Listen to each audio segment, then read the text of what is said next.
Okay, I think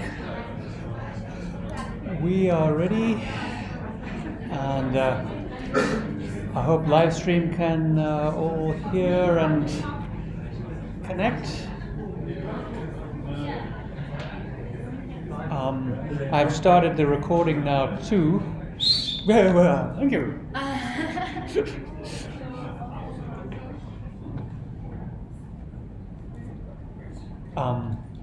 So for the people on the live stream, I've started the record button. Now I'm recording a file onto my laptop, and we'll figure out how to distribute that file later. Welcome to the third of my presentations for today, where we'll actually get into the... Oh, I'm not unmuted, sorry. Okay, can you hear me now? How about that? Welcome. As I was saying to the live stream people who couldn't hear me, I've got the recording started now, and we'll figure out how to distribute the recording file from my laptop later.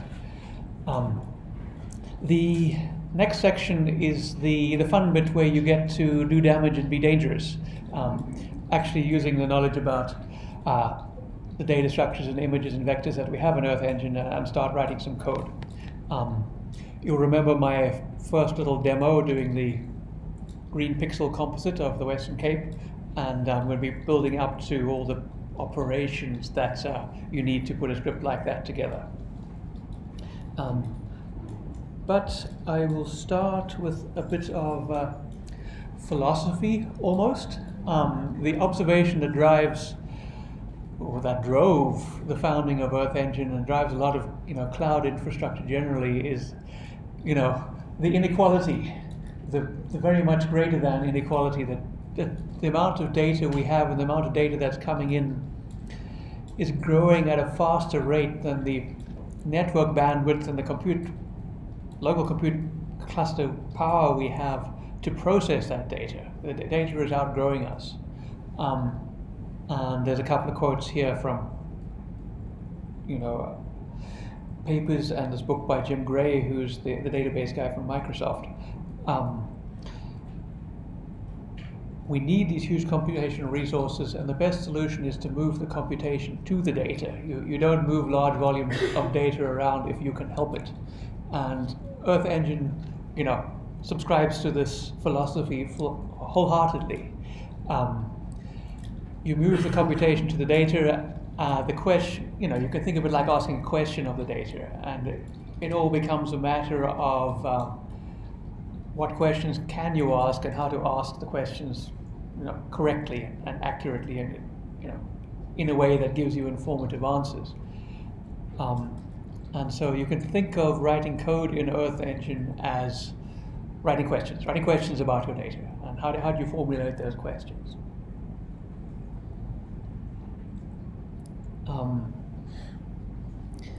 Well, I'll go through the different subsystems of Earth Engine to address that. We've talked a lot about the data catalog already. The second major pillar of Earth Engine is the computation cluster that lets you do stuff. We're running in a couple of cloud data centers in the US right now. We have tens of thousands of machines. It's difficult to give you an accurate number there because a lot of the machines are shared resources and kind of given to Earth Engine on an on-demand basis. So if we're lucky and not too much, if YouTube isn't doing massive processing right now or something like that, Earth Engine will get temporarily more machines, and it's a dynamic system. Layered on top of the computational side is API, the acronym is Application Programmers Interface, a system to send requests and responses to and from Earth Engine. We have versions in JavaScript and in Python.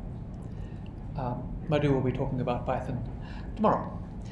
And the last major pillar of Earth Engine is the web integrated development environment, the code editor. Again, in keeping with the whole cloud philosophy, we don't want to have a heavyweight, thing installed on your desktop or anything like that. All the work, all the code, all the data runs in the cloud, and you just see, the web interface and the immediate mapped area which you're looking at right now. Step through those in a little bit more detail. We have talked about the data catalog a lot. We have 500, maybe over 600 data sets available in that catalog now. Tens of millions of images, and they tell me 25 petabytes, sometimes they tell me 30 petabytes of data. You know, it's kind of embarrassing to not know how many petabytes you've got. And there's also, the reason why it's vague is there's a bit of redundancy, and there's old Landsat collections, which really could be deleted now, but we're keeping them longer than we should. You know. So approximately 25 petabytes of data. And those data are arriving as close to real time as we can make it. NASA, for example, will put up the latest Landsat image within a day or so of capturing it, and we'll be a day or so after of that to have it in our catalog. And you can upload your own as well. So the computation is a big black box or slightly off-white box. The data sets a large number of primitives or processing routines, building blocks, something like 1,000 different hard-coded algorithms in the Earth Engine right now, and then the big storage and compute cluster which underlies all of it. But you know, from the outside, you get to see this as a off-white box. You send to it requests over the web, and you get results back in the form of, you know, numbers and results, or in the form of images and maps. Let's go into that in a bit more detail. There's only a few different kinds of requests you can send to Earth Engine, really. There are value computation requests, where you give some elaborate expression of compute, you know, mean infrared pixel intensity over this area or whatever, get back a single number perhaps, or get back a table of numbers, or get back some kind of rich dictionary or other data structure of information. That all lumps under compute value, and you give your algorithm, you get the value back. Showing maps is actually two separate requests. When you're showing a map in Earth Engine, the first step is to generate the map. You say, this is the complicated set of images and calculations that I want to display. Earth Engine gives you back just a map ID. Again, this is not normally seen in the code editor. You may notice this if you've left the code editor running for over 2 or 3 days. The map that you had in Earth Engine will no longer be valid. You can no longer pan around that map. You have to refresh the code editor to see it again, because those map IDs that Earth Engine gets are only valid for about 2 days. Once you've got a map ID, you can represent that ID to Earth Engine and say, all right, I need that tile now. I need to zoom in, and now I need that tile. And you get back individual PNG images then to be fragments of the map. And the last API calls are more like operations. You're not actually doing any, you're not expecting any result other than, you know, if you're lucky it'll say okay, if you're unlucky it'll say error. You know, these are things like importing images or exporting or doing other kind of delete asset or, you know, management operations. Working with Earth Engine at the level of the API would be painful. In fact, you know, 6-7 years ago when we first launched Earth Engine, you had to. There was no code editor. You had to hand code your JSON objects and requests and get back individual map tiles. And that was more painful. I'll show you a screenshot in a moment of what it looked like. We go up a level and build on top of that API. Produce the code editor, and the code editor has really started to fulfill 2 different roles. There's a kind of investigation role, which is largely you working by yourself and formulating an algorithm, iterating on it, debugging it, managing your assets to answering questions, whether they be research questions or why isn't this working right now kind of questions. It's a continuous investigation process, which is sports. And a code editor also has become a place to support a lot of collaborative work. All your assets, all your scripts are shareable by whoever you choose to share them with. You can use this very handy get link button, which I'll talk about a bit more in a bit, in order to get a quick snapshot of exactly what you see on your screen right now, so you can send it to the developers forum or to anybody else to see your results or help you with your problem.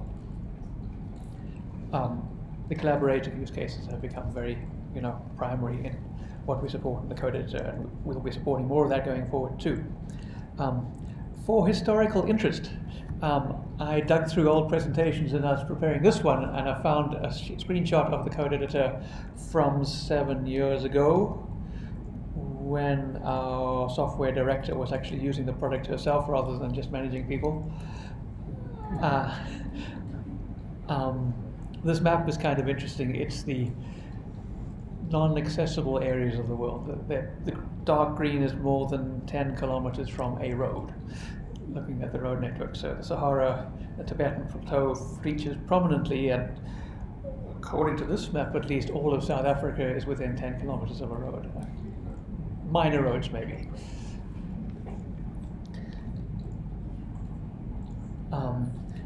Interesting to compare though.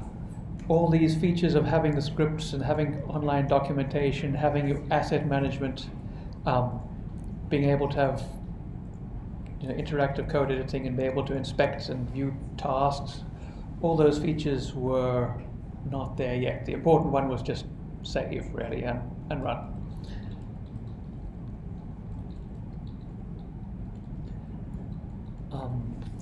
Okay, so what does coding actually mean? So going back to this idea of how you should think about formulating questions. There's kind of a standard progression of operations. We've talked about the first one already, which is get an image on your screen at all, pick the data set you're going to be working with.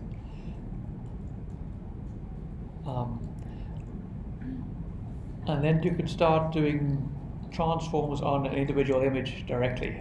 This is doing some kind of spectral classification to find out irrigated areas, I imagine. Just a kind of pixel by pixel, you can apply those operations to an image.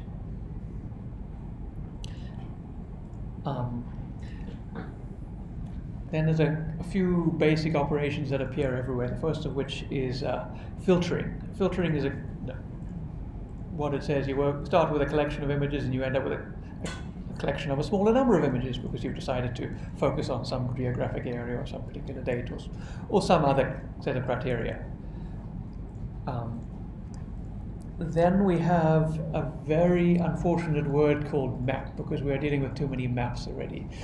Map here is actually a mathematical term that's been taken over by computer scientists. So in mathematics, a map is a transform from one set of objects to a different set of objects. And often maps are one-to-one, and in other words, every object corresponds to another object in the other set. Maps can collapse things and be many-to-one and so on too. In the computer science context, in the Earth Engine context, a map is just an operation that you apply repeatedly to a set of images. It's a short word for a not too difficult concept once you've used it more than twice. So filter, where you end up with the same kind of images on the right-hand side. Map, you've transformed images, and you've done a bulk transform of a whole bunch of images. And that's called a map operation. Completely not confusing when we're working in a world of maps, but that's a map operation. And the second of the pair here is a reduce operation, and they will usually go hand in hand. Once you've done a bulk operation and transformed everything, you very often want to collapse what you've transformed into a single image. That may be a matter of picking a consensus pixel value. It may be a matter of, collecting some kind of distributional statistics on, range of pixel values here, or classification of what land type you see there, or so on. It is all a reduce operation of many-to-one collapsing. The slide says n to m as well. You may reduce several times and get a classification value and a distributional stats and m different values out, but you're still collapsing the original n inputs. And in fact, special case of reducing really is computing statistics, where your output is tabular or a table that you can graph or something like that. I'm going to walk through the filter map reduce with a little example here. The goal here is to produce a nice cloud-free image, and the example here is around Perth. So you set up a filter first. You say, I want all images after 2013, which was when Landsat 8 started, and that intersects some polygon of interest around Perth. That's a filter. You end up with a smaller set of images, and the next thing is, I want to remove the clouds. So you do a map operation, say, look at these values, which ones are clouds? You get another bunch of pixels which are cloud scores. Once you computed the cloud score on every image in that really stack of images over Perth, you can do the last step, which is the reduce operation, which collapse that stack and pick a consensus cloud-free pixel value out of that stack and reduce it down to a single image. This is another word we use quite often. Mosaicing is the process of compositing a whole bunch of images based sometimes on some kind of quality score, like a cloud score, or maybe some other quality score. In the case of the green pixel one, I was using the vegetation index as a quality score, saying I want the greenest pixels, and using those scores to combine to make a mosaic. Okay, that's map and reduce. Now let's go back into the code editor, and actually now would be a good time to fire up your laptops, or in fact better still the workstations here. I now know I'm living dangerously, because this may be a lot to do if you haven't done it already, but many of these examples, it works best if you follow along a little bit as you go. Let me reset this. So, okay, I'll ask the big question. Can everybody get to the code editor on their machines? We have a couple of TAs and people who are able to help in the room. Yeah.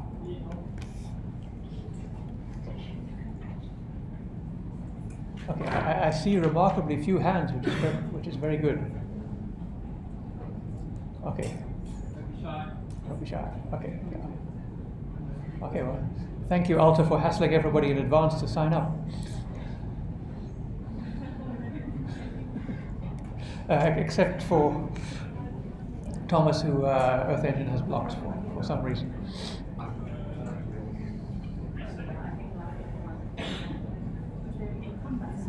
I'm sorry? An A1 button. Is it getting too cold? I don't know what that one is.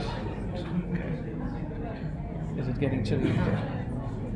It's just a projector, I think. Yeah, no, maybe we shouldn't touch that.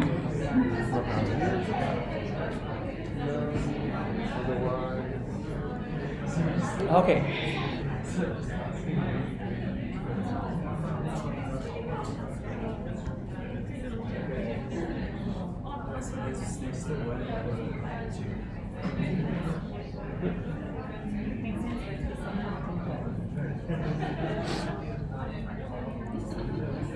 Okay.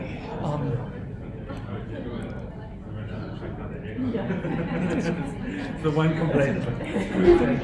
Okay, well. Is there nothing? Oh, is this? No, that's projector. That's on the microphone. That MY thing, I have no idea. I think that's this. Oh, that's likely. So it's probably not here, it's probably in the room somewhere. Yeah, I think it's outside. Okay. I'll ask some people now. Okay, we are trying to sort, for people on the live stream, we're trying to sort out the air conditioning because it's getting freezing in here.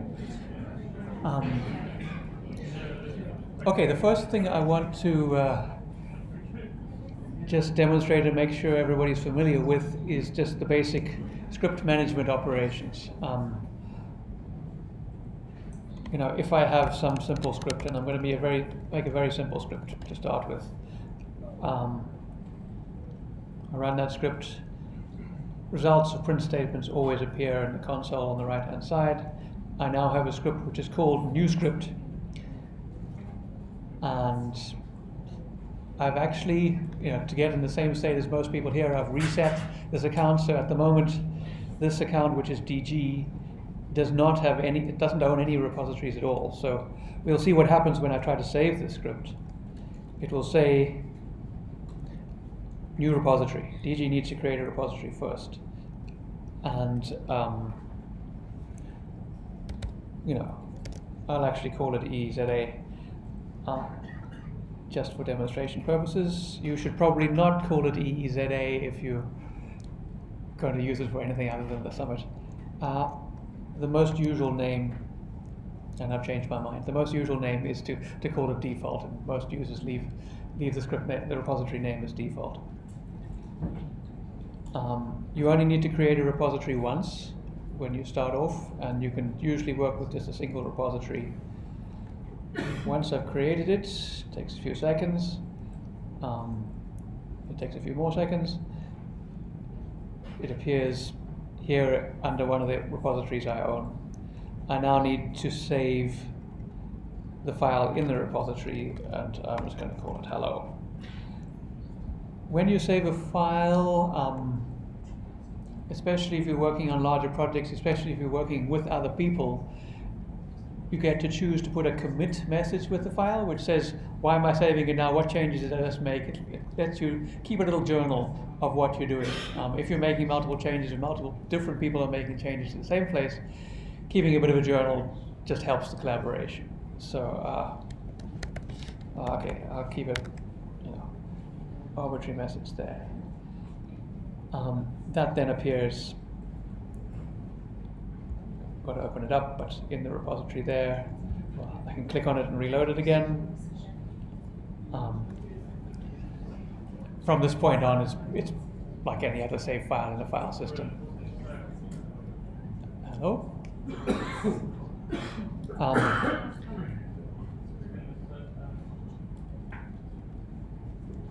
I can also edit the name. I'm a bit surprised. Okay, yeah.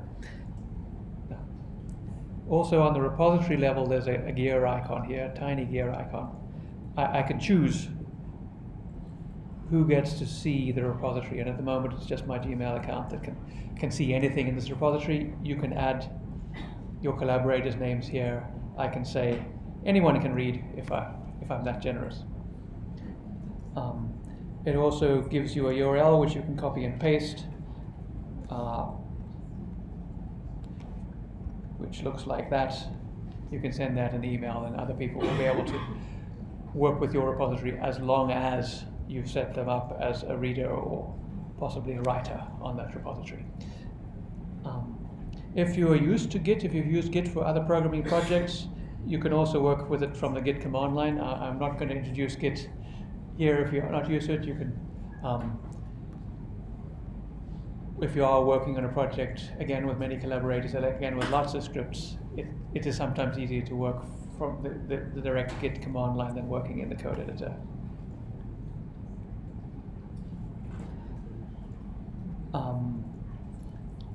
The other thing I want to show, because it's a useful backdoor when you can't get in sometimes, there's a separate website, earthengine.googlesource.com, which is the underlying storage database where all your code is actually stored.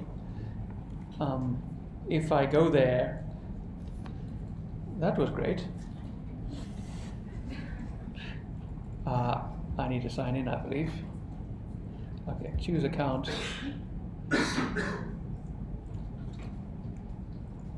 And in a few seconds. Okay, so these are all the public repositories. One of these is mine, but these are all the other ones which people have shared for everybody to access. If I look at the DG one, I can see there's just one file in it called hello, and this is a kind of a raw interface to all the scripts. You can do things from here like bulk downloads and larger manipulations. If ever, and sometimes this happens, code editor locks you out or there's a temporary outage, your scripts are not lost. We get a few emails a week of people losing scripts. They will always be in the Google source repository as well. That's the underlying database which exists independently of the code editor. Okay, back to the code editor. That's loading and saving. The other one I wanted to show you is the get link button. So just to make it explicit, I'm going to, pick an area of interest. Say get link. Get link snapshots everything you see on the screen right now, the map and the current set of code in particular. It doesn't say which repository or anything it's in it. It's just the current code running in isolation. And when it's made that snapshot, you'll see it's put a hex code in the URL which identifies that. I can copy and paste that, share it in email or wherever. Anybody who loads that will get back to exactly the same place, and in fact it shows just the map, but the code is still there as well. It's now labeled as the link, and it's a publicly visible copy of that script. It's not tied to your work, but it becomes a very quick and handy way of sending an email to the developers forum, for example, and saying, hey, there's something wrong with this. I'm not prepared to show you all my code, but I'll show you these 10 lines. And code editor has a very nice property that things are hermetic in the sense it's completely self-contained, and everything in the link, if it's broken for you, it'll be broken for anybody else. And therefore, presumably if they fix it, it'll be fixed for you too. Everything gets run in exactly the same environment consistently, which no, Python notebook kind of situations where you have to install exactly the right versions of exactly the right libraries. The code editor is designed to work the same for everybody all the time, and that's a great help too for collaboration that way. Okay, that's get link. There's also a dialog under get link. You can say manage links, and you can see I haven't used this account. In fact, I reset it recently. There are links which I just created. I can decide I didn't want that one. I can delete it again.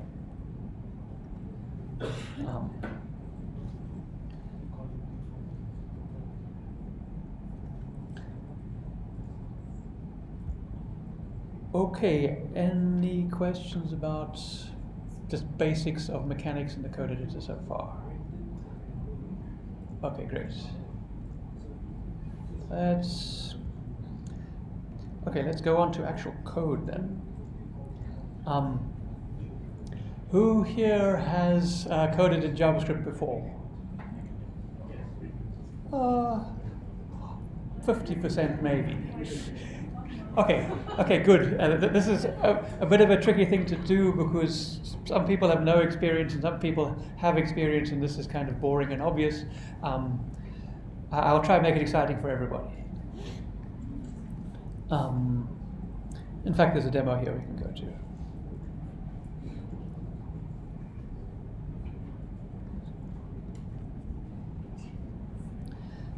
So, very beginner JavaScript.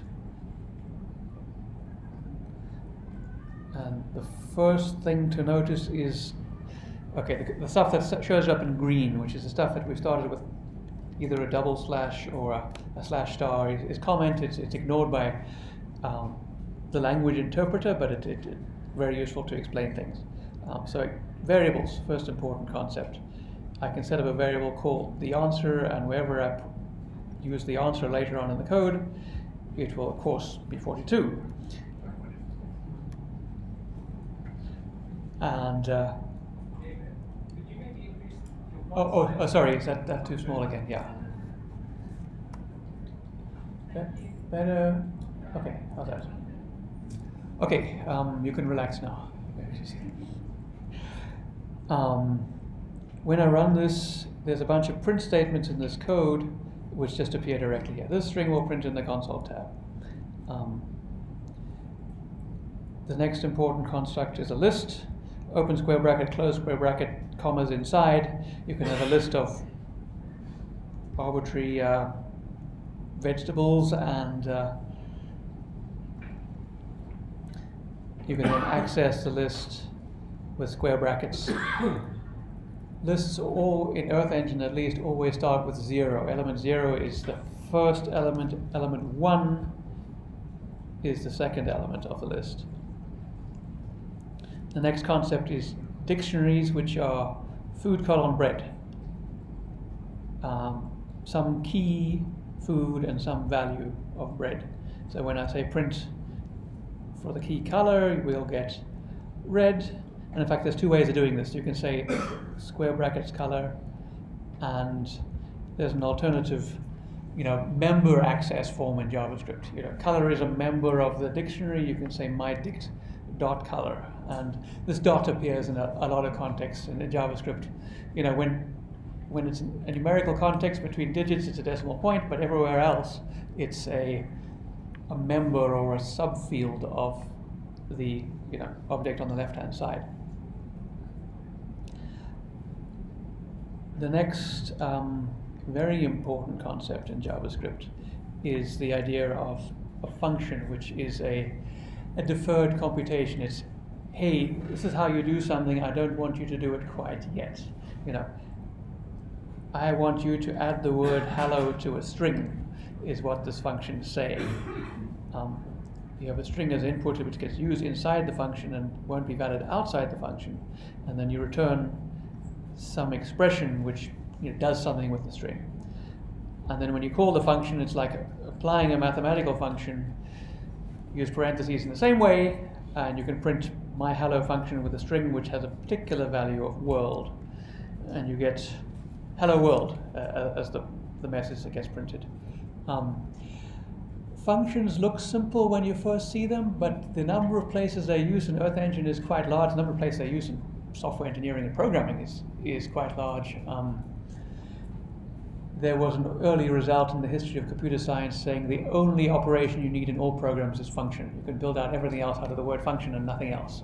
The rest is all syntactic sugar, as they call it. It's a very versatile construct. The last small thing I want to mention here is semicolons. Again, if you haven't done any JavaScript coding or any coding before, it's kind of a small issue, but when you finish a statement, it's advisable to put a semicolon at the end, and in fact the code editor puts a little I in the margin and grumbles and says, hey, it's missing. It'll work without it. It just says, hey, it's missing. Why is it bothering to warn you? So here's an example of where things can go wrong. Suppose I didn't have a semicolon there. Suppose I was confused and I wrote a complicated expression here, and I got my parentheses all messed up and I couldn't see that they were mismatched. Code editor knows there's something wrong. It flags red X's in the margin because something's wrong here. It doesn't quite know where or what, and in fact, it's saying things like unmatched open curly bracket, which is not where I made the mistake, and I didn't make the mistake with the curly brackets anyway. And similarly, it says expected close parenthesis. Maybe this is more informative. But the errors you're getting are not related to where the error actually was. If I put a semicolon at the end of the line saying, this is where the statement ends, don't look any further, try understand what I've written without looking at the rest of the program, the errors immediately become localized to just that line. And it says, yeah, wait, you had an open bracket, you didn't have a closed bracket. I got a semicolon before the closed bracket. It now knows enough to give you an accurate error message. So this is a fairly simple example, but as you write larger programs and your errors may be happening anywhere, semicolons are a nice way to tell the Earth Engine parser where each statement ends and gives you better error messages. I know many of the senior developers on the Earth Engine team, in fact, say you don't need semicolons, and it's right, you don't need semicolons if you write perfect code every time, which is arguable. But semicolons just help the Earth Engine parser help you. Okay, that was very basic JavaScript. We could look at another example here. So I made some changes to this. It wants to protect my work. I don't actually care. I don't care about those changes, so I'll abandon them. Okay, so this was very much like other examples I've given you, in fact. This, now that I've introduced functions, well, I've introduced two things already, and we're using them both here. There's a dot, which means member of. There's a large object called map, which has a whole bunch of functions inside it, and a capital map M. And that refers to the map which appears in the bottom half of the screen. One of the functions inside map is add layer, which we've used before, which adds a layer to the map. It takes two arguments in this case. One is an image. You can add various things to that map, but an image is the most frequent. We're just going to add that image directly. And the second argument is a bit of visualization parameters, which say how to adjust the display of this SRTM image. In this case, we're adjusting the display by setting the min and max altitude, which are going to be clipped to black at the min and white at the max. And here's a second function called onMap, set center, which takes latitude, longitude, and the third parameter is a zoom level. Zoom level 10 is about halfway zoomed in. You can zoom into a max of about 20, 22, and a zoom level of 1 is the whole world. Those zoom levels are exactly factors of 2, zooming in all the way.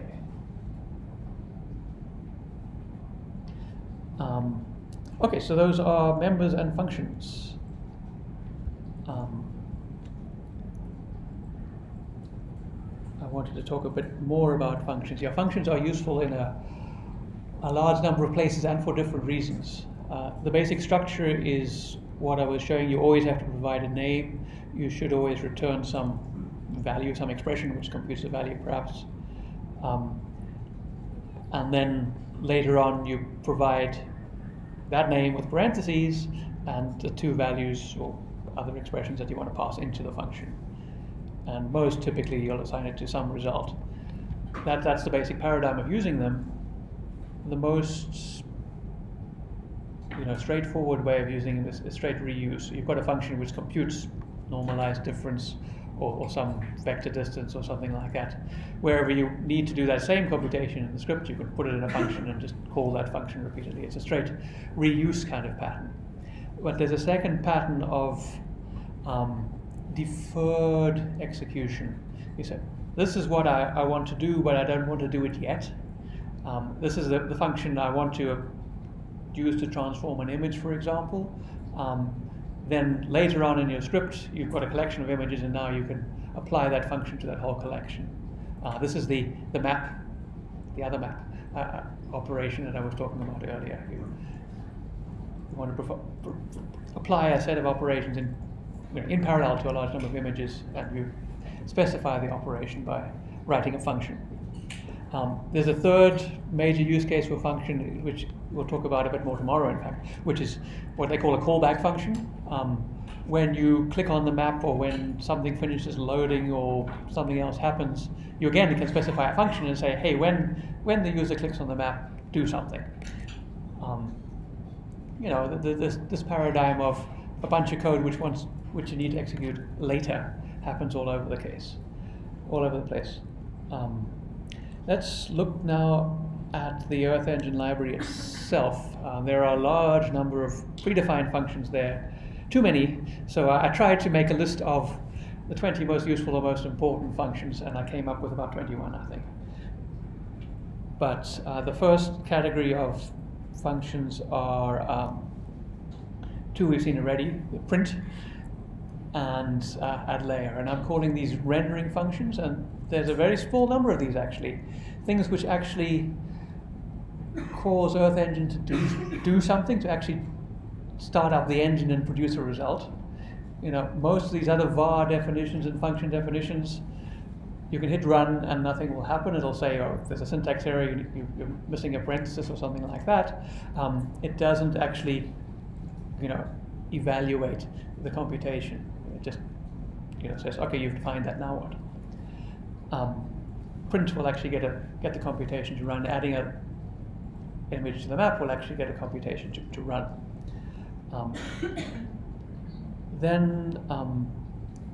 Secondly, there's a large bunch of functions which are called constructors. They're used for just building objects which are going to be processed on the Earth Engine server. I talked about arrays with square brackets before. Those are processed on the Earth Engine script window where you saw it. When you're processing arrays of large numbers of images or numbers or anything on the server, there's an object called EE array which lets you construct one of those to execute it on the server. I'll talk a bit more about deferred execution too, because it's a very crucial and important concept. On the image side, we've looked at a few of these in examples, but let me drive into examples to show you some more of those.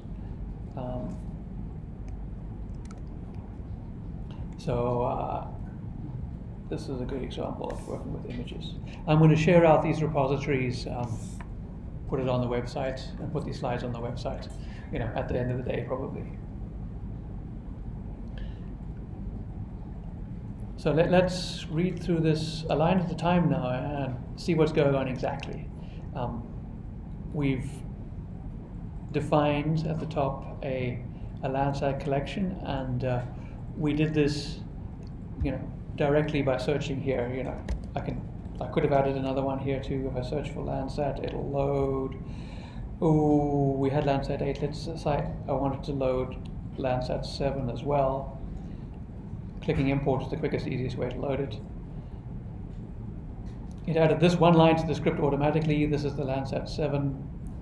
If you expand the twisty there, it tells you a bit more about it. You can do things like call it something more useful than just image collection.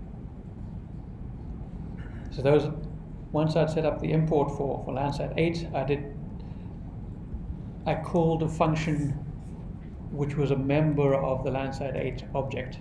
And this is again a new programming concept. We've talked about functions which you define.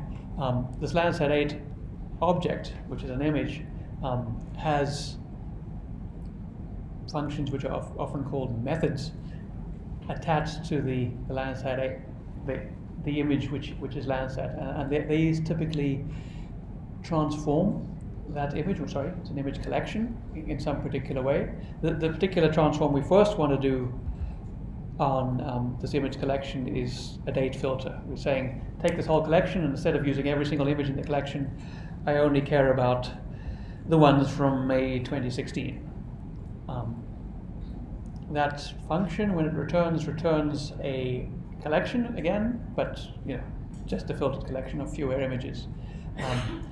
The fun thing, I suppose, about this dot operator is I can chain them. I can say dot filter date, and then I can say dot on the result and do some further filtering, one filter after another on the same collection. In this case, the second one was filter bounds by ROI. ROI was defined at the top here. It is a particular point. So I'm saying, in this case,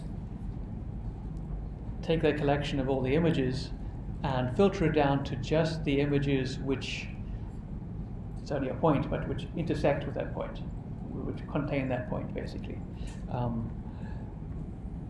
You can click this button next to the point, and it'll move the map to wherever the point happens to be, and I cannot remember where the point happens to be here. I can zoom out a bit and see. I think it's still somewhere near the Grand Canyon. National Park, something. Yeah. No, we're in the middle of Russia? Okay, some point. Okay, so that concludes the filter operation. We've taken a collection and reduced the number of images in it. This is an example of a dictionary, keys and values again, min, max, gamma bands to use. You often find this scattered throughout Earth Engine code is a set of configuration values which are going to use to set up a visualization or configure some other larger operation, and putting them in a dictionary encapsulates them and lets you use them in multiple places. I'm using them over here to say that when I visualize this image, I must use these range of pixel values and set the gamma and use these bands. Bands 432 in Landsat are red, green, blue, and they, the visualization has to get them in that order, otherwise you'll get your red, green, blue inverted. Another useful function is a conversion operation. I've taken this collection of images, and collections usually are arranged in date order, and I've said just give me the first one. I could say at this point, print image, and when I run this, that image appears in the console, and it says, well, this is the Landsat image, and in fact it was from May the 7th is the acquisition date. And it has all these other interesting properties about the image, like the distance to the sun, and sun angle and other parameters should be here too. Cloud cover is also a direct property. So this is, working with a collection, taking a collection of images and bringing it down to a particular image. Okay, those were simple functions on images. Let's go to a slightly more, let me make sure I'm not running ahead of myself here. Let me do a few more demos before going back to the presentation. Yes, I can abandon the changes. Okay, so this is also a short script, but it's doing a couple of interesting things. One is let me run it. Doing a very handy visualization, which instead of displaying altitude values, takes the spatial derivative of those values and gives you an absolute slope number, which you can plot. The most fun place to plot slope is in the Grand Canyon, because you get these ridiculously steep slided canyon walls, and very dramatic image.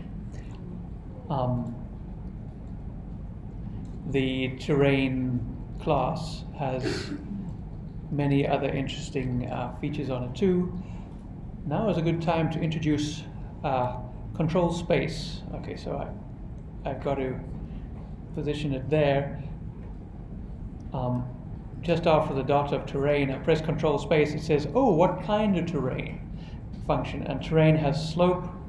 When you hover over slope, it shows description of what slope does. You're going to get a pixel image, which is an array of degrees values, and the slope is done using immediate 4 connected pixel neighbors, and the result will be another image, but the values will be degrees, not meters. There are more complicated ones, products, and that's a horrible block of text to read. It produces a slope and an aspect and a hill shading value, a bunch of terrain related visualizations really of the original elevation map. You can go through all these too. So this is handy. Okay, let me show you this as well. If I say terrain, control space, I can go down and say, just press enter on slope. It becomes like a menu picking system. I can write code with this prompt and make sure I'm always typing the right value. If I press control space inside the parenthesis, it fills in the names of all the parameters to prompt me that the first thing that the slope needs is an input. And input is not the word I want to use, actually I want that srtm variable. But especially with the large library of functions that are in Earth Engine, it's very handy to build up your expressions in this way. It's also very handy when, for example, let's look at this one. I can't remember what reduce region does in detail, and it's got 7 different parameters there, 8, and it's a very useful reference while you're coding to check them all out again. And this reduce region is in fact the next one I want to talk about. Let me show you what it's actually doing first. I'm going to move this geometry object, little polygon. I'm going to move it kind of into the canyon and run the script there. it reruns, and the print statement puts an object which says that what this means is that the mean means that you've got the mean value of all pixels in that region. So I've converted a region into, in this case, a single output value. If I were to move the object up the top again, it would go from 1200 meters to something like, I think it's 2000 meters, 1900 meters up above the canyon. So this is the reduce operation I was talking about. The idea that you're taking a large set of input values and combining them in some way, and in this case the combination is a simple mean operator. I can change it. Max, I think, should be a valid value too. The max value out there is just over 2000 meters. Max is actually a shortcut string. The other way to write reducing is there's a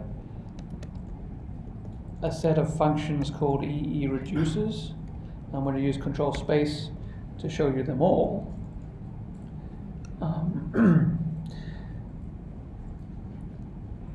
I did max, there's mean here again. I can do just median. I'm actually curious to see if median works.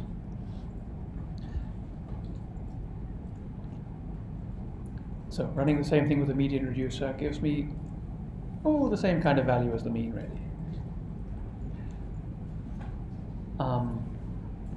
Okay, let me step back to the presentation and talk a little bit more about those reducings. So this is the one we just had on the map, reduce region. I've got an image with multiple bands in that image. I give it a region, and it gives me, in general, a dictionary of output, one key per band, and saying, yes, in that region, the reduced value, let's say the mean value of pixels in the region, is 8.3 in this example. But you do always need to specify a particular kind of reducer. You know, mean is perhaps the most common, but depends on the application. There's also a very similar operation with an extra S, reduce region. I give it a bunch of regions, like 3 different features in my image. The result now is one of those feature collection objects. It's a table of values. Each feature, this is the geometry aspect of the table. Remember, each row in the table had a geometry and a set of properties. The geometry will be that feature, and then the remaining columns of the table will be the particular mean band value, let's say, for the 5 bands in this image. Reduce is a very powerful construct. It is the way you generate aggregate statistics of all sorts in Earth Engine. There are several others. I've just pictorially represented a few more of them here. Sometimes you want to do things across bands. There's an operation called reduce bands, which, if it makes sense to sum red, green, and blue, or whatever your bands are, you can sum them or average them or take a max value across the bands into a result image. You can also work still a band at a time, but look at the 4 or 8 pixels around and the center pixel and compute an average or a max or something like that of the rounding pixels around it, and let you do some kind of, for example, median filter to smooth out an image. You can do with a reduce neighbors operation. This is another one which returns a feature collection. So the inputs here are 2 different things. A set of bands and then one image which is a set of categorical pixels. So if you've got different crop types, for example, represented here as different colors, and you say reduce this to treat each label as an area of interest, you get a value which is, again, that feature. It's actually found the geometry around that area, and it's aggregated the band values for each feature in turn. A lot going on with reduced to vectors, but you see it quite often in Earth Engine scripts.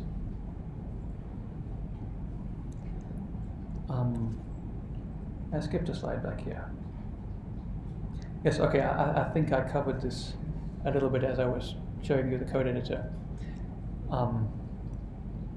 But this idea of objects, we talked about functions, but something like EE date range is an object. It's some kind of complicated construct with some internal, parameters and state. It can often be some kind of computation which hasn't happened yet. The date range case is simple, there's no computation involved there. But once I have a date range object, date ranges are inclusive at the start and exclusive at the end, so this is exactly 1980s. There are functions on the object. I can say intersect this date range with, for example, another date range. So what's the combination range of everything after 1970 and 1980s? Well, the answer is, still the 1980s in this case. And there are other methods on the intersection. Now it's another date range, so I can say start. And the start here will be 1980, January 1980 again. If you've been working with other languages before, there's an alternative way you will see it expressed in many places where there's some top level function called intersection, and you give it 2 arguments instead. You say 80s and the other date range. There's nothing wrong with either approach. Earth Engine in a lot of its operations prefers the first approach, where you chain operations together. It makes the code kind of easy to read from left to right. You take this, you intersect with that, then you look at the start, or then you do another sequence of operations, and you build up this chained operation.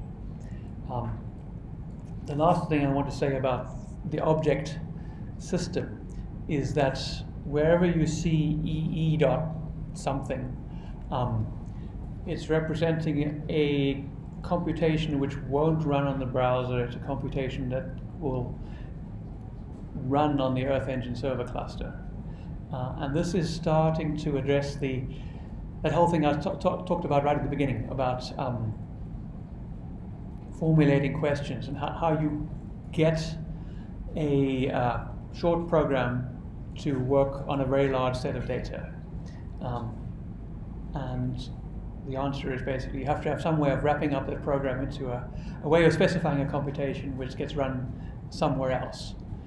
Once you've sent that computation to the Earth Engine servers, it's up to Earth Engine how the computation actually gets performed. It's our job as the Earth Engine team to make sure it's efficient and doesn't run out of memory or waste resources, and we're pretty good at making it efficient now. I can name cases where it's inefficient, but it's largely making pretty effective use of Google resources. So that's the kind of division of labor in the Earth Engine world. You get to say what needs to be done, and the Earth Engine system will figure out how it gets done. It'll be accurate and do exactly what you want, but the implementation details may even change as we find out better ways to do things internally. Okay, I talked about computations. I showed you this as well, but there are very many different kinds of reducers. You can compute standard deviations and variances, for example, or compute percentile buckets and things like that over all the pixels or band values or whatever the input to the reducer was. There are even very simple reducers like count.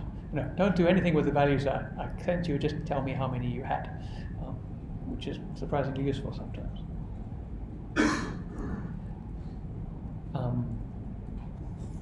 And okay, to recap a bit of the functions concept again, we've actually come across most of these now. I've talked about the filtering and the way you can chain things. And the operation again is to produce a set of fewer images. Now this one is more interesting. I've written a function which takes an image and returns a different image which has, in this case, just a single band added to it.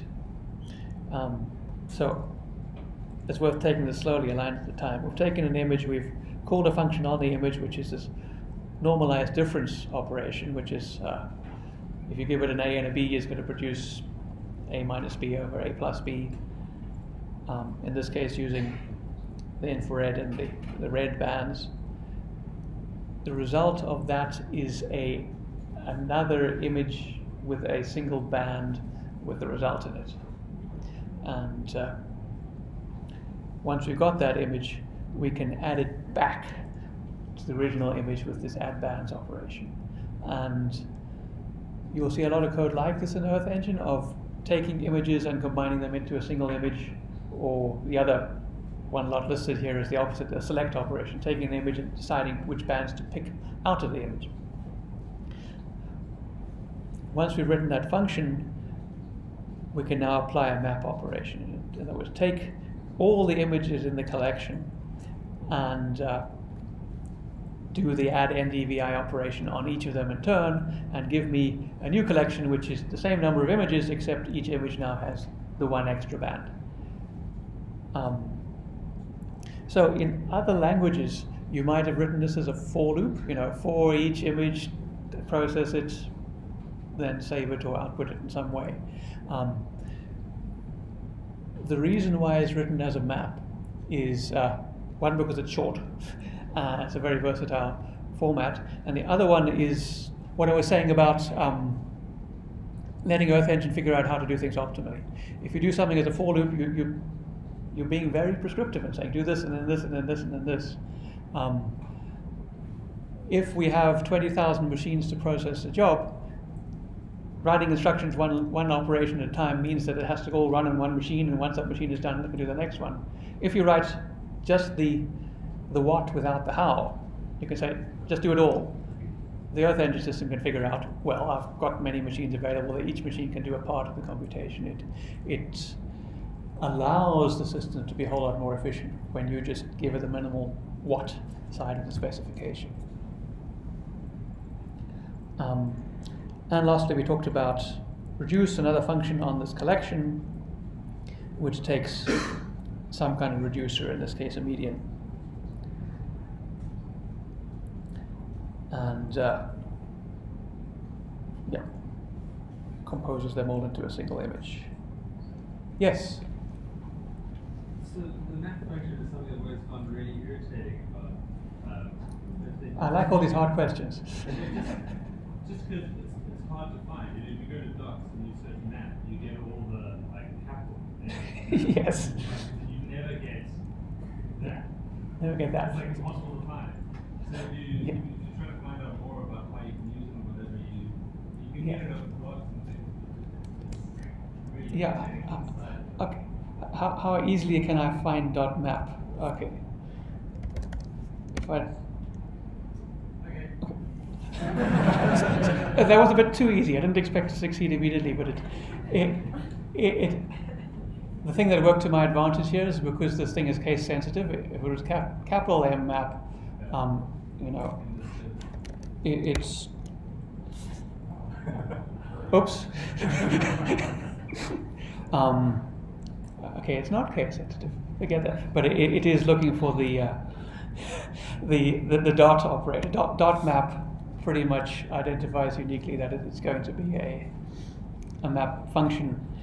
You can also search for it directly in the docs here. I didn't mention this before, but I can search for dot map, and you will see that map appears in dictionary and feature collection and a couple of other places.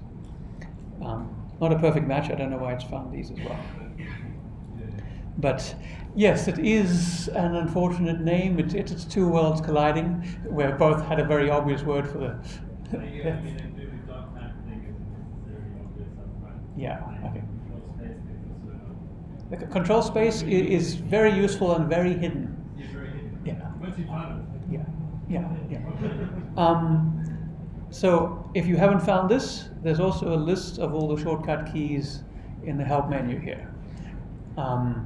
As you get more efficient at the code editor, it's worth taking another glance at this and finding out what you didn't know. Don't try to memorize all these up front. That'll be too painful. But one at a time, one a day. There's control space. You can do indents. You can search and replace. Move lines up and down is something I don't even know about and use. But yeah, does it work? Option down. Yeah, I can move this. Make a mess of my code very quickly. But yes, some other languages use for each instead of map, which does approximately the same thing.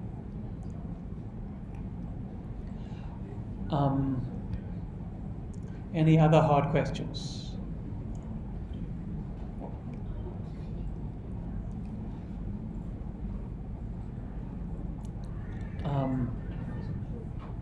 Okay, where are we now? We're almost ready to return to that original demo of the greenest pixel work. There were a few more functions I hadn't explained. In fact, select, let me show you in the script. Select quality map. Go back to greenest pixel.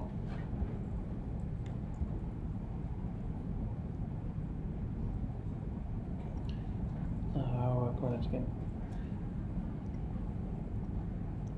So now we can look through most of this. We've done the filters. Now, after filtering the image collection, I've said of those images in the collection, I only care about these 4 bands. And so the collection is now a collection of the same images, but the first band in the image is now going to be B4, the red band, and so on. This is important because I want to add this image to the map later, and I want the red, green, blues to be correct in the correct order, so I'm pre-selecting it up front. The visualization dictionary, the add NDVI function, the map. The new function here now is quality mosaic, and this is actually an example of a reduce operation. It's kind of buried underneath it. There's a reduce. It's saying I've got this stack of pixels, and I've got this value called ND, which is hidden in the code a bit, but this is the normalized difference operation always returns a band which is called ND.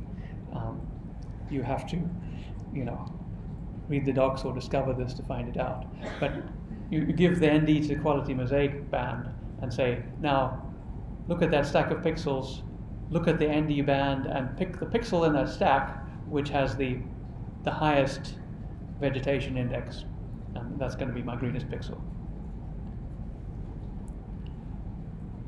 I'm going to skip the not water for just a second,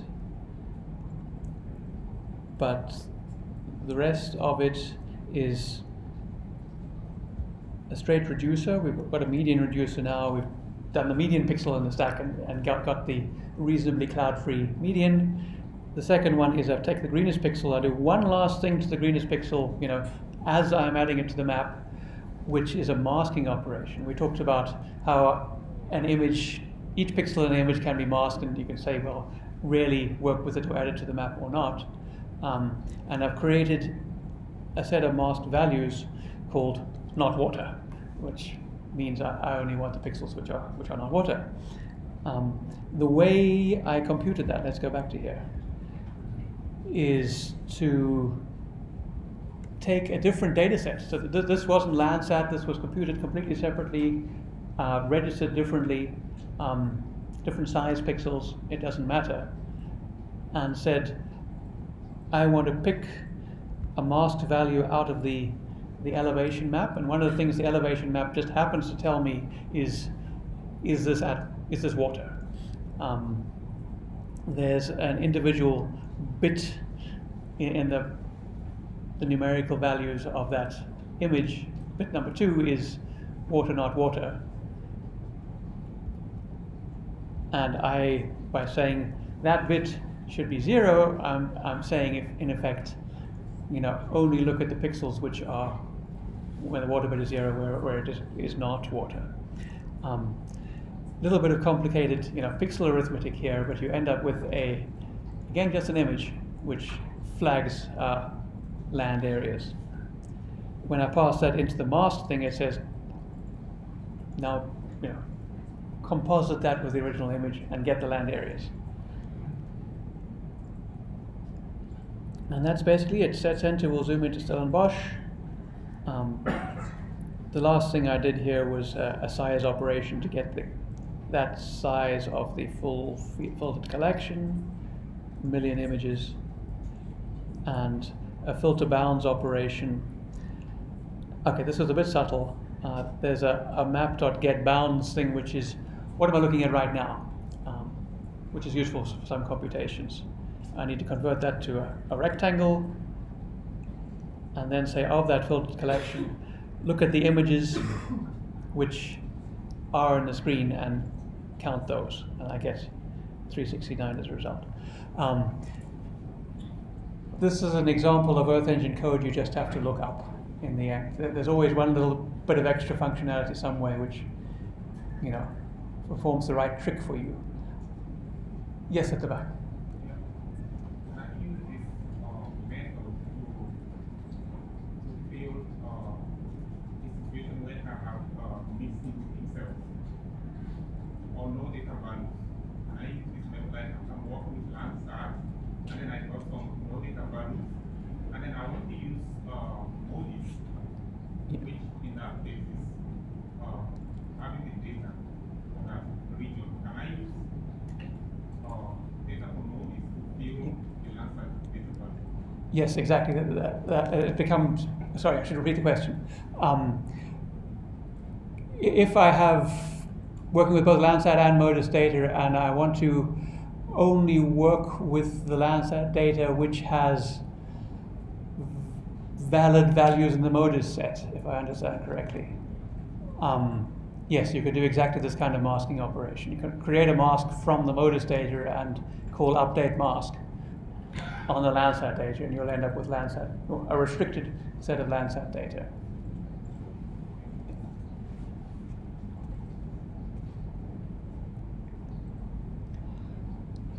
Okay, almost lunchtime, and 1 or 2 slides left. In fact, it's good to recap at this point what we have been talking about. Talked a lot about functions because functions are important. They're the building blocks of so many things in Earth Engine. Talked about map and reduce too much now, and I also just want to emphasize at the end that the code editor gives you all these capabilities in a very tight loop kind of interactive mode. If you make a mistake, you can find out and fix within seconds, often, and becomes a very productive way of fine-tuning your algorithms, finding out which regions it doesn't work on, or adjusting parameters and visualizing results as you go. Very often your workflow will consist of this kind of fine-tuning loop until you get things right, and then say, okay, I have the canonical data set I want, I can now export it, maybe it's even camera ready at that point, or maybe you've got other processing you want to do in other tools after that.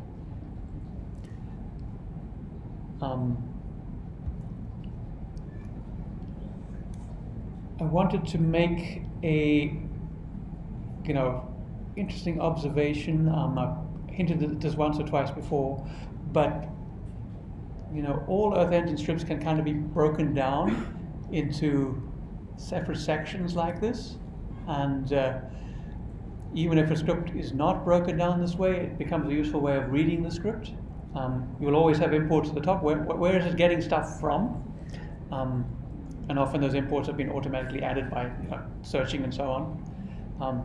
Then there's a chunk which sets up definitions. These are the transformations and filters and functions I want to use, and still by itself, definitions are just definitions. They don't cause any action to be taken.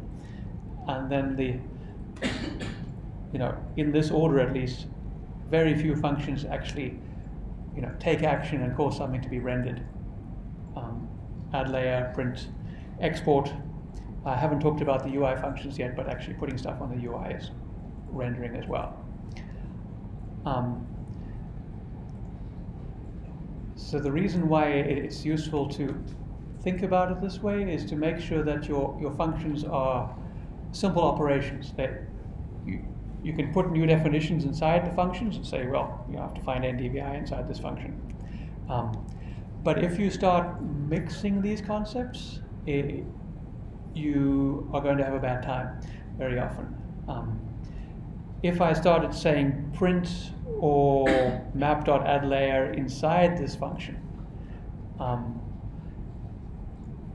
remember that this function is deferred computation which is going to be run on the Earth Engine server. The Earth Engine server doesn't know what to do with print, it doesn't know what to do with addLayer itself. the prints and the add layers happen as a rendering step at the end of your script, at the top level, as it were. Yeah, if you see rendering inside functions from other people's scripts, they are, it's a code smell, as programmers like to say. There's probably something going wrong with that code.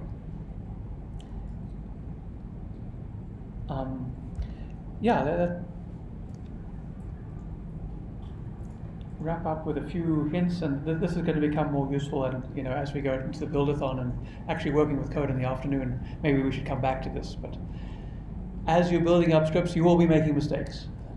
It's a process of hypothesis testing in the small perhaps, but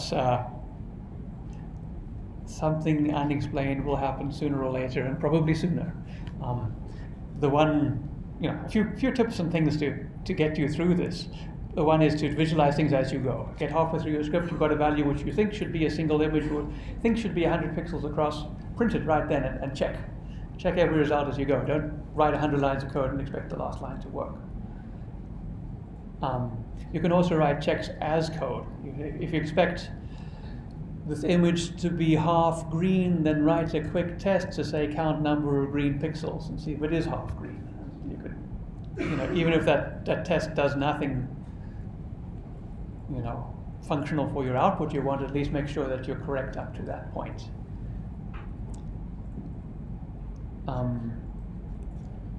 If things really go wrong and you don't know where, it helps to just start deleting things and save a copy first. But if you don't know whether the problem's in the first half or the second half of your program, delete the second half of your program and see if the problem still happens. Depending on the use case, it'll be half of the function body or whatever you're working with. It's a kind of a divide and conquer approach. It can focus you down on what went wrong remarkably quickly. The code editor tries to give you the right line number where the error is. There are many situations where it gets confused and just says error somewhere. So this kind of divide and conquer approach is great for looking into it. If you've written lots of code and you don't know what happened in the week of editing you were doing, look at that revision history. I didn't show you that, but so I just saved this hello script. I can click on the first button there, which is history, and it said, yes, David saved the hello script at 11 a.m. today, and there was a log message there. And as you save it repeatedly, and maybe as you put messages repeatedly, you've got a journal of what you thought you did when, and maybe multiple people were working on the script. You've got some idea of who to blame when something went wrong and when it went wrong. Most probably you blame yourself. Okay, last slide in the list. Recently, if you've used Earth Engine Code Editor before, you noticed we rearranged the help menu a bit on the top right. There's now a question mark and an exclamation mark. The question mark is to help you, and the exclamation mark is to help us, I suppose, is the easy way to put it. It's I, the developer, have a problem versus you, the Earth Engine team, have a problem. So to help developers, there's a Q&A site on Stack Exchange, and there's a discussion forum which you all should be added to when you signed up, and there's a page of other support options. The user guide itself is our external documentation page. That's worth a read as you get into things, just to get an idea of all the concepts in one sitting is a great way to get started. And lastly, don't be afraid to steal. The best way to work with code is to work with someone else's code. Now, you learn a lot by reading code. When I'm interviewing people at Google, I don't ask them to write code, I ask them to read my code. And it's a very important skill. And you learn techniques that you don't know, and it's like learning a foreign language. There's, just flexing those muscles helps. You can find lots of examples in the examples folder in the code editor here. Underneath all this, there's a fairly large set now of examples to do all the common operations. And a great way to get started writing many scripts is to click on one of these which do, what is this normalize difference actually going to do? Apply that operation and set it up with fancy colors. I didn't tell you about color palettes now you could use a script to learn about color palettes. Steal code from here. You are fully licensed and permitted to do so from the Earth Engine team, that's why we put it there. And also just Google search and searching the developers forum for examples is a great way to learn.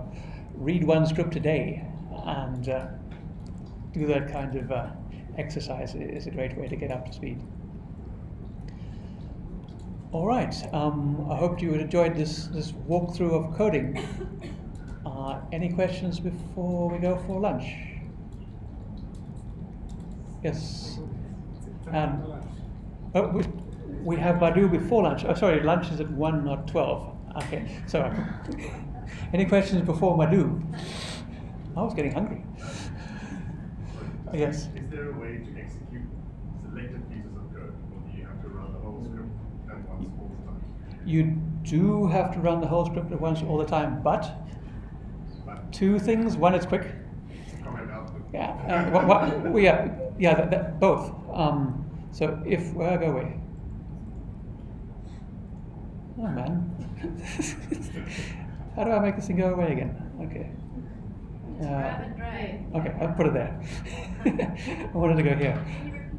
So to read the question, what if you you've got a long script and you've just got one function or parts of it you want to re-execute?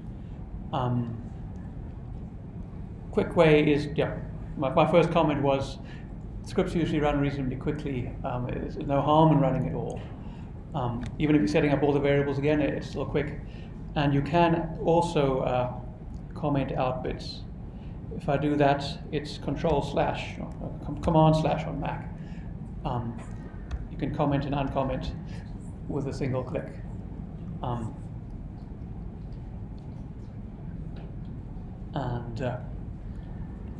Work with parts of the script at a time like that. Yes? Wouldn't it be quite easy though for someone who works, for example, on the user interface to simply add an option to run selections? Yes, it would. Okay, so I know you're thinking of Python notebooks here. Yeah. The trouble is that, the way Python notebooks work, you've got all those cells which you've run before, and you don't have to run them again, but they have set up variables which will get used later on. When you say run selection, if you're lucky, you defined all the variables in there only. But if you have any variables which are defined before the selection, your selection is not going to work. You probably want a run up until here kind of operation or something like that. But you should ask someone on the interface team and see if they can provide that.